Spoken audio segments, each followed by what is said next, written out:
Welcome to the STARS program, seniors taking active roles in society. And now, here's your host, ANITA FINLEY. Okay, so I have what I always call Elvis Presley on the line, but he says, no. He said, Chris MacDonald isn't Elvis Presley. He does the memories of Elvis, but for me, he really is Elvis Presley. So for all of you, I want you to go see him and then let me know. I'm sure it's going to be the same. Well, thank you very much. You're very sweet. But, there was only one Elvis, and he was an incredible entertainer. And I'm doing a tribute, but I'm glad that you enjoy the show. And that's what we want to do. We want to go ahead and have you kind of step back in time a little bit and enjoy your personal memories of Elvis. That's why we call that. Right. And that's what it's all, because by doing the music, by wearing the outfits and putting the video clips in between, we're telling that whole story of Elvis from the 1950s, the movies, the black leather 68 comeback, and then the white fringe, like the 1970s Vegas concerts.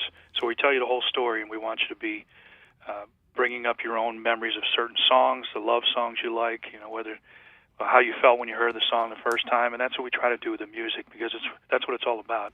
Well, I want everyone to get your pencils out, because I want you to write this down, then I want you to make the call. You will thank me. You can't imagine how you will thank me. All right, Saturday, August the 18th at 7:30, and it's at the Parker Playhouse. And what you're going to do is, of course, you're going to call there, and we're going to give you that number to call. What number should they call? It's 954-462-0222. Okay, and if they want, should they call it or should they go online? Well, they can do both. They can call if they want, and they can also get group rates of 10. I think 10 people or more. They give them group discounts if they want to call. And then you can also buy online 24 hours a day at parkerplayhouse.com. Okay. So what I was thinking of saying to, and I shouldn't say Elvis. I know he always says, no. Okay, Chris MacDonald. Yes. We see so many HBO shows of, older movies, and I was wondering why we're not seeing a lot of them with Elvis in them. What's the story on that? Well, a lot of those movies they do run, but they run on different networks, like Turner Classic Movies. They run on the TNT or TBS or some of those other movie channels run the particular movies of Elvis. When it comes to HBO and some of those, you may get classic films like The Godfather that'll run and that kind of stuff, but most of the time, HBO's looking at doing a lot of their own programming and stuff like that. They do have specials. They did run a special also on HBO about Elvis, where it's documentary style. So they do run some of those shows too. Yeah, well, I certainly would love to see them again, but of course, everyone can go and see live when Chris MacDonald does this. So, okay, so tell us where you've been lately. Tell us of all the places where you have performed recently. Well, we just got back from California, up in Northern California, so we were actually maybe 100 miles away from where those the fires were, and are still, Yes. car fire. Yes. I think it's called car fire, yeah. So we were up that way. We weren't actually touched by it, luckily, fortunately. But as a part of the show, we always tend to, the last song of the show that we do, American Trilogy, which is we usually do a tribute to the veterans and a tribute to those that are serving the military now. But with everything that's going on in the world around us, whether it's natural disasters or all kinds of other issues, we also want to thank the first responders. So we do that at every show, too, as a part of that American Trilogy, because the first responders are just that. They're the ones that see the worst of everything, and they run into it. Yeah, that's very nice of you. I don't think of them. You're right. That's a good thing to do. We always think of the veterans, but the first responders, sure. As I was coming in to the show today, I heard that the helicopters are there. They're trying to put out those fires. It's like 45%, but it's have a lot more to go. And so Yes. The first responders are really day and night trying to help. It's just horrible. So you were up there, and of course that was good because it took their mind off of what they've been going through. We actually had a few people that had been right in the middle of it in one of the cities, and they weren't sure they were even going to go. Right. But they did, they came out and they really enjoyed themselves. And then when we did that special tribute, they definitely responded to it. When they heard about dedicating to the first responders, they reacted to it because they were, like I said, they're right in the middle of it. And when you think of Elvis, of course, and we know that he really went into the military, and he didn't have to. He wanted to. He wasn't drafted. He decided to do that. And I think that needs to really be hailed because... Yeah, 1958 he was in the military, and he served 2 years, and he was proud to do it. He was definitely very patriotic. He loved his country, our country, and you could tell. Right, and so because I'm not going to get into politics, but so many famous our politicians, they didn't have the slightest idea of it and wouldn't have. They avoided it and all, but he didn't, and that's something we need to really play up because he was in his prime. He didn't have to do that. He could have been killed. Definitely, yeah. He was right in the middle of becoming a huge movie star, and he had just done all the the Love Me Tender and Loving You and King Creole and all those early films that actually showed incredible. He actually showed his acting ability, especially King Creole, where he played the tough guy. That was basically, I think it was originally Harold Robbins' novel. Was it Stone for Danny Fisher, I think it was called, and it was adapted into that movie King Creole. And he had Walter Matthau and Carolyn Jones and a lot of heavy hitters in that film, and he was really showing that he could really act and had a dramatic ability. And then he was called, to be basically to be in the Army, and he went, and he served his country, and of course came out afterwards. And they had that big celebration when he came back in 1960, right there at the Fontainebleau in Miami. I forgot that. Yeah, there was a big party for him coming back. It was with Frank Sinatra and Sammy Davis Jr. Wow. and Joey Bishop and Nancy Sinatra, and they had a big party, the comeback party, for him coming back from the Army. And we're actually doing a couple songs in the show. I'm going to wear the Army jacket and do GI Blues. Oh, that's new. That's a part of it. Yeah, we've added done that. Yeah, we've added some other songs to the show too. Besides that, where "Stuck on You" is, he also performed that on that show in Miami at the Fontainebleau. The song "Stuck on You," which it's a lot of fun to do, and so we've added that, and then we've also put in some more into that 1968 comeback. That show, the black leather outfit, we wore that. It's actually the 50th anniversary because it was filmed or recorded with a live audience back in June and July of 1958. So it's right there at the 50th anniversary. So we're going to add some more tunes to that, and that's when we kind of sit down there and with the guitars and do like an unplugged, what they call it now, version of some of the songs, like with a couple guitars and a tambourine and guy beating on a guitar case, and we kind of do a little jam session. So we're going to put in some songs like "That's All Right, Mama" and some of those versions that are from the early days, and have fun with that. And we've added some more stuff to the 70s too. Some of the great songs. He loved music so much that he loved doing all kinds of material. So in the 1970s, when he had a chance to go out on tour and go to Vegas and perform all those great concerts, he picked songs that he wanted to do besides his own, and he wanted to make them his own. And of course, he did "My Way," in which his version of "My Way" is incredible. We do that. That's originally Frank Sinatra, written by Paul Anka. But Elvis also did some great songs like "The Impossible Dream," which I'm going to be doing. So, which is an incredible song too, and that's added to the show. And of course, "Sweet Caroline" we put in that too because he loved Neil Diamond's song "Sweet Caroline," so he performed that live in concert. So besides all those great Elvis hits, that you're going to hear, like "All Shook Up," "Heartbreak Hotel," "Blue Suede Shoes," "Can't Help Falling in Love," "Return to Sender," all the songs from the different movies, and then we're going to be doing "Burnin' Love," "Suspicious Minds," "C.C. Rider," and then we're going to throw in some of these other songs too, like "Impossible Dream," "My Way," "The Wonder of You," some of these great songs that showed his range of vocal range and also his love of music, all kinds of music. And we think you're going to enjoy that. That's what we want to make sure you understand, is that Elvis was all about connecting with music and connecting with his audience. And that's what he wanted to do most, and what he did best is make everybody feel like he was singing to them. Yep. Well, I have to say, I went and I enjoyed it. Sounds like I need to go again because there's some new stuff going on. It's not, I mean, I enjoyed, you could have done it the same for me again, but this is new, so I'll have to put this down on my calendar.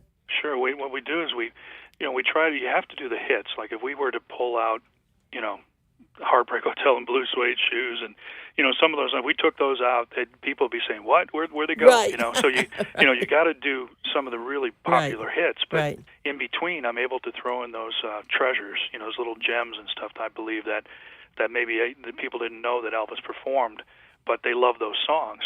See, that's what it is. It's about the material. So the songs, each song is designed, when someone writes it, each song is designed, I believe, to connect with a memory that is universal. Most songs are designed that way. The ones that last, there's a universal connection. And that's what we try to do with this show. We want to connect with you. We want you to leave with a big smile. Well, I know from going there when you were at the little theater in the Kravis, when I saw it, it was so fabulous. People were standing up, they're going crazy, and so now this is over there at Parker Playhouse. So let me tell everybody again. Get a pencil out, write it down, then make your phone call. Just wait for the end of the show, though. Don't do it now. Saturday, August the 18th at 7:30, and it's Parker Playhouse. That's really off Sunrise in Fort Lauderdale. And you can go ahead and you can get this. Actually, I want you to also do something. Go to chriselvis.com because you'll see things on his website which are pretty special. So do it now. Otherwise, you can go get tickets at parkerplayhouse.com. You can also call, and that would be the 954-462-0222. Is that right? That's correct. 954-462-0222. Okay. So I was asking a question about Elvis and going into the service and all, and hopefully, it will inspire people to see that you can do it all. And he really did something that was pretty special. But I wanted to ask you about when you said that he was such a good actor. Did he actually go to actor's school? No, he didn't. But he worked with some great people there with those early films, and he really wanted to be a good actor. But what happened was, I think after he did those first few movies, that when he went into the Army and then he came back, what they did is the Colonel kind of set it up that they thought he was a big box office draw, so they were going to go ahead and make sure that they had all the music they could in these movies. It was all about kind of like what they have now with videos. That's how people release songs. They, YouTube or whatever they release it on, or they used to have, MTV, whatever. It's all about a video of a song. So that's kind of what these movies were. They were just 2-hour videos of Elvis, performing, and then in between he'd act a little bit. But in every movie, it wasn't serious. It was a bunch of. That's what got me into the music. I always say it as a little kid, my mom would sit me down in front of the TV set on the weekends, and we'd watch, all those old movies, the scary movies, the beach movies, and then we'd, turn on the Elvis movies, and it was, beautiful women in bikinis chasing him basically throughout the movie, and then he would beat up the bad guy. He'd win the race. He was the hero of every movie, and he got the girl, and and he sang rock and roll, and he was cool, and that's really how I got into it. He was very cool, and and that's what these films show. They also showed his sense of humor, because he would deliver some of these lines, which he knew probably weren't the greatest lines in the world, but he would actually make a face, like almost, looking at the camera, like and it was funny. There was definite good comedic timing with him. But when it came to most of the movies, they were designed specifically to put his image on screen, to have the music out there, because the Colonel, Elvis, they had the rights to all the music and publishing. So it was definitely a moneymaker. And back then, they used to pay Elvis $1 million a picture. No. And that's back then. So every picture, he got $1 million. Plus, he also received, the music was there. So he had all that money from there. So, it was definitely a good thing. It was a vehicle for people to see him around the world, because he never toured around the world. He only toured within the United States, a little bit in Canada in the early days. And he never really performed at big concerts over in Europe or anywhere else. And the movies, though, they went all over the world, and I'm sure they were beamed into outer space too. So there's probably people out there that heard it. You know? Right. Tell me something. We never discussed his relationship with his mother. Well, everybody knows that was strong. I mean, that's he actually had a twin that died at birth, and I think that bond between his mom and him, she actually gave him love enough for two people because he lost his brother. So that's probably why that connection was even deeper. Because I don't any of his songs for his mother. I mean, I can't remember anywhere. Any? Yeah, he recorded. Actually, the first thing he did was recorded for his mom, "My Happiness," and that's actually he went into that Sun Studios to make a record, and that was the song. It was supposed to be for his mother. And then, of course, they kind of Marion, the lady that was the assistant to Sam Phillips there, she recognized that he had, visually, I'm sure she liked what he looked like, but she liked what he sounded like. There was a different sound. And they decided to call him back in to let him, do some music. And it wasn't quite what they thought they were going to get right at first. And then they had Scotty Moore and Bill Black. Scotty was the guitar player and bass player was Bill Black. They had them come in together to kind of play around a little bit with him, and it was like a do-or-die situation at that point, whether or not Elvis was going to be picked up by Sam or not, and they were kind of playing around with some songs, and they started kind of jamming a different style of a bluegrass song, which was "That's All Right, Mama." And I love that. Yeah, they started doing their version of it. Elvis doing his version of the song, and the sound that they got with just the bass and the two guitars, and they started really, getting into it. Sam came rushing in and said, "That's it." What's it? And it's like, "What's it?" And, well, that's it. Yeah, do it again. And then they got it on tape, and that's the rest is history. Oh, I see. So moving along in that same path, I think you said he did write some songs, but he had some great people who were the writers too. So he's given some writing credit on a few songs, which includes "Heartbreak Hotel." They gave him some writing credit on, and I think a little bit of "All Shook Up" they might have added to the original writer. But most of the time, he was just able to get as much material as he wanted. People were presenting it. Lieber and Stoller, the great writing team, Lieber and Stoller, they wrote a bunch of songs for him, and they all wanted to have a song recorded by Elvis. They knew it was going to be a hit, so it wasn't hard to get great material for him. And he knew what he liked. Yeah. Well, that's what he did. They would send demos, and they would send, and he would listen, and he would, he would say, "Yeah, I like that." And he did have an ear, and he knew what he wanted to do, and he knew what he could do with his vocals, and that's, it's his taste also too. I mean, he actually was a big fan of Mario Lanza. Really? Yeah. So so they ended up doing basically kind of that song "It's Now or Never" that was taken from "O Sole Mio." Oh, no kidding! Yes, I hear it now in my brain. Yeah. Oh, yeah. So there were certain things. He had all kinds of influences, of course. Rhythm and blues, and all the great the black artists, rhythm and blues artists, and those were his influences. Of course, gospel music was his influences, and country music. So it all kind of fused together into what he wanted to do. And there was that's what made it so special. I think they didn't really know what rock and roll was when it first came out, but they knew it was something different, and they had Elvis's face on TV with that new genre of music. It scared the heck out of everybody. They cut him off at the waist. Yeah. But it didn't stop anything. It made it even better. That whole thing about cutting him off at the waist in the Ed Sullivan Show just fed into that whole fire. It just made everything go crazy. And of course it was. You look at it now and it's harmless. He just moved around a lot when he performed, but it was. I guess it was scary. It was sexuality on stage, and everybody was screaming. So that was before the Beatles, and John Lennon actually. The Beatles had a lot of influences from Elvis too. John Lennon said for him, before Elvis, there was nothing. So that's and of Wow. course they were fans of Little Richard and Chuck Berry and all those artists too. But Elvis, he was everybody wanted to be that rock and roll idol, and that's the whole thing they're looking for now with the American Idol. They still look for it. Right. The voice, they're looking for that. They do. That one person that'll come out there and have it all. Yeah, that's true. I do watch that from time to time. Well, so I want to go back to something now.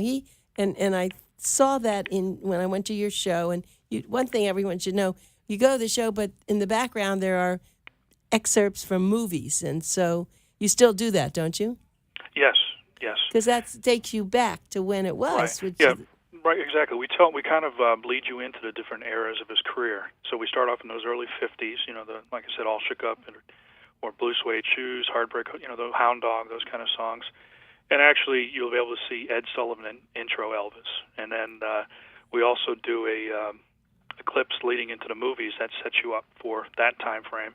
And as we've added this GI Blues, there's actually some footage of him arriving on the train, going heading to the boat and that part of it to get into the Army, and we lead you into that show at the Fontainebleau, and then I come out to do the GI Blues and stuff like that. So each era that we lead into, we have a little bit of a video bringing you into that time frame, which gives you the feeling of what was going on in the world and so on.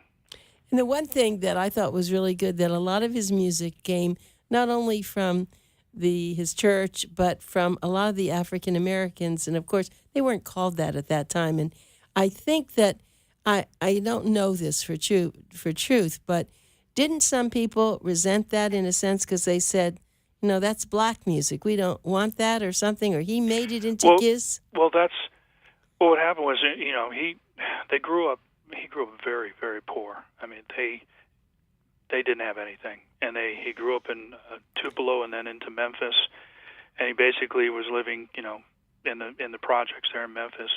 So his influences were everything that was around him, which was gospel, black gospel, rhythm and blues, and it all was a mixture there of all that kind of genre of music, and he played what he was used to. He played what he was experiencing, and that whole television time frame. He had the image, and he had, and of course, black artists at the time were not as exposed nationally as they should have been. Yep. So what he did is he put a face on the rock and roll, rhythm and blues music that actually created more exposure in the long run for all kinds of acts. So what he did also helped the background of the people that were there that played the music. So I kind of think it helped kind of expose the music to everybody, by doing that. It actually crossed barriers that way. So and then he just did what it was in his heart and what he was exposed to, because that's where he was from, that poor area. Yeah, exactly. Yeah. Yeah, exactly. And that's what makes this so special, because it wasn't, he didn't go to Juilliard, he didn't go to things like that. He just heard, and he had a natural talent, and now, going back, he had a great voice. Did he play a great guitar? He actually played guitar in the early recordings, and he actually could play guitar. It's just that a lot of the times he would put the guitar down and sing and dance. But he did play guitar. He played a little piano. He played a little bass. Really? Yeah, he could play a little bit of everything. And but his strongest point, of course, was his singing and dancing. And he left the great guitar playing to his guitar players, Scotty Moore, or James Burton in the 70s. Right. How did he learn to play piano? I mean, is this natural? Just by ear, yeah. By ear. Yeah. Same thing with the guitar. Yeah. You have to understand him more, because you hear the songs. But that's why I love when you come on the radio, because you have really invested your total life into Elvis, and you know every single little thing about him. And of course, I wonder if there are any secret documents that you haven't found yet. Hey, there's all kinds of stuff they have there. The estate has all kinds of information. But what it is, when I got into the music as a kid from my mom, I got into, I played football and I collected everything that everybody else does. You have sports heroes that you have, and you study those statistics. Baseball heroes, he was basically a rock and roll hero, and that's kind of, as a child, that's how you learn information about people, and that's kind of what started me in this. And I became kind of a historian with it. I had a radio show also for a while here locally. You did? You never told me that. Yeah, I had a radio show that I did on, I think, what was it, Wax? That was not Wax. A Fort Lauderdale radio show. It was a station, yeah. And what did you do on the show? And I called it a Memories of Elvis Radio Hour, and I played the music, and I talked about it. I had interviews on it. I had DJ Fontana, Elvis's drummer. Oh, my gosh. And Jordanaires on it. I had an interview with them by phone, and then I would sing live a couple songs and, take calls, that kind of thing. No kidding. When was that? A few years back, probably 7 years back, something like that. Yeah. For heaven's sakes. Yeah. And were you still performing at the time that you... Yes, yeah. What I do is it's hard to be in studio all the time, so sometimes I would be, and then sometimes I would go ahead and record stuff and then have it run when I wasn't in town. Yeah. So was it a half-an-hour show? Yes, it was. Yeah. Well, see, that's something new I found out today. As many times as I've spoken to you, there's always something, little tidbits that I didn't know. Well, I appreciate that. Now, do you have children? Yes. And do you see any of them following in your footsteps? No. No. They're not crazy enough. The entertainment field is definitely unique. But it is. But it's fun, and it's just what I really enjoy doing it, and it's basically a natural high, is what you call it, because when you're on stage and you're performing for people and they're smiling and clapping and having a good time, you can't help but feel it. Well, we've run out of time. My good friend Chris MacDonald, he is just fabulous. Memories of Elvis, please go. Saturday, August 18th, 7:30. It's over there at the Parker Playhouse. Thank you so much again, Chris. Always a pleasure. Thank you very much. All right, bye.